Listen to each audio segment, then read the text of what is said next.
रोती बिलखती चीखती चिल्लाती इस महिला को जरा गौर से देख लीजिए। ये वही पत्नी है जो अपनी ही जबान से पति के कत्ल की आंखों देखी कहानी सुना रही है।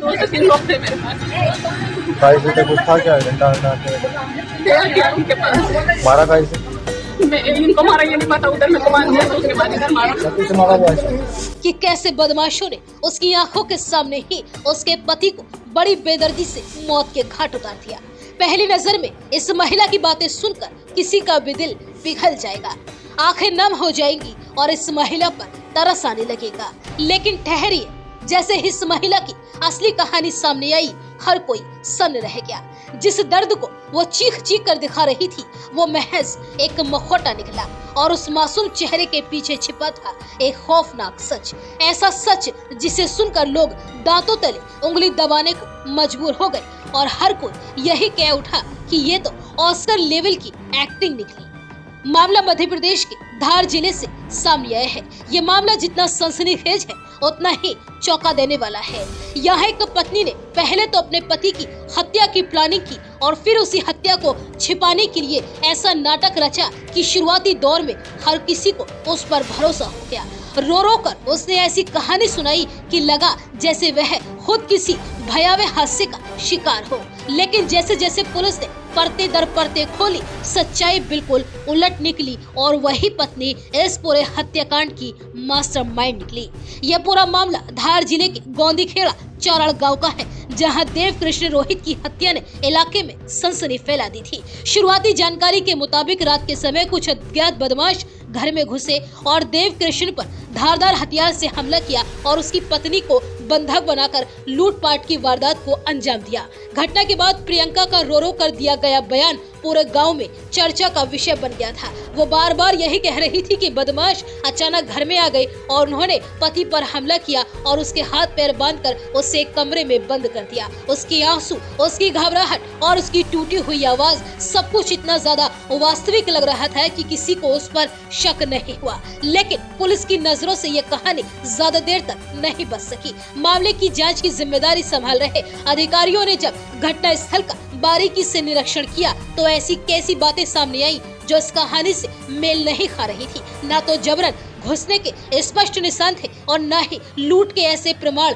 जो किसी बाहरी हमले की ओर इशारा करते हो। यही से पुलिस को शक हुआ कि मामला कुछ और ही है। जांच को आगे बढ़ाते हुए पुलिस ने तकनीकी साक्ष्य जुटाए, जैसे कॉल डिटेल्स, मोबाइल लोकेशन और आसपास के लोगों से पूछताछ। जैसे तैसे कड़ियां जुड़ती गई, प्रियंका की कहानी भी कमजोर पड़ती चली गई और आखिर में उससे सख्ती से पूछताछ की गई तो वह ज्यादा देर तक सच छुपा नहीं सकी और उसने अपना जुर्म कबूल कर लिया। जांच में सामने आई कि प्रियंका का अपने ही गांव के कमलेश नाम के एक युवक के साथ अवैध संबंध चल रहा था। ये संबंध कोई नया नहीं था, बल्कि पिछले कई सालों से दोनों एक दूसरे के संपर्क में थे। इसी रिश्ते के चलते पति पत्नी के बीच में अक्सर विवाद होता था। परिवार वालों के मुताबिक प्रियंका कई बार अपने मायके चली जाती थी और लंबे समय तक वहीं पर रहती थी। इस पूरे मामले में एक और चौंकाने वाला पहलू सामने आया, वो है बाल विवाह। पुलिस के मुताबिक प्रियंका और पति देव कृष्ण की शादी तब हुई थी जब दोनों ही नाबालिग थे। शादी के बाद वो अलग अलग अपने परिवारों के साथ रहते रहे और जब प्रियंका बालिग हुई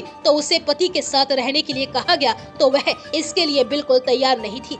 यही असहमति धीरे धीरे एक खतरनाक साजिश में बदल गई। प्रियंका ने अपने प्रेमी कमलेश के साथ मिलकर पति देव कृष्ण को रास्ते से हटाने की प्लानिंग की।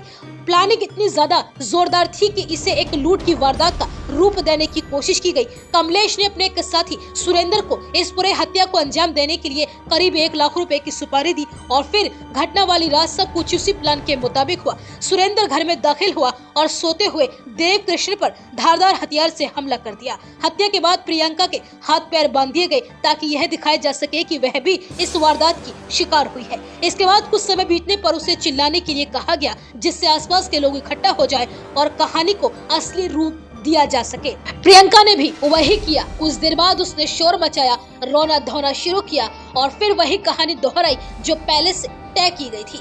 लेकिन यह परफेक्ट प्लान ज्यादा देर तक नहीं टिक सका। पुलिस ने महज वारदात के 36 घंटे के भीतर ही इस पूरे मामले का खुलासा कर दिया।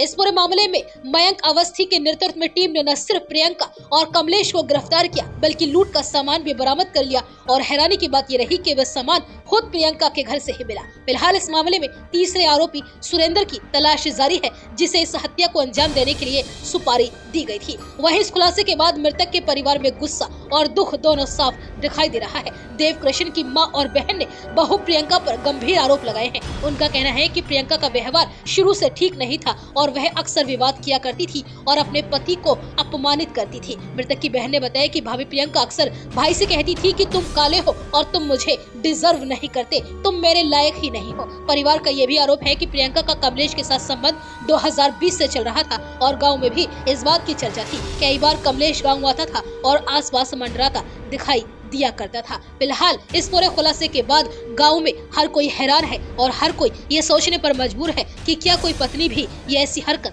कर सकती है।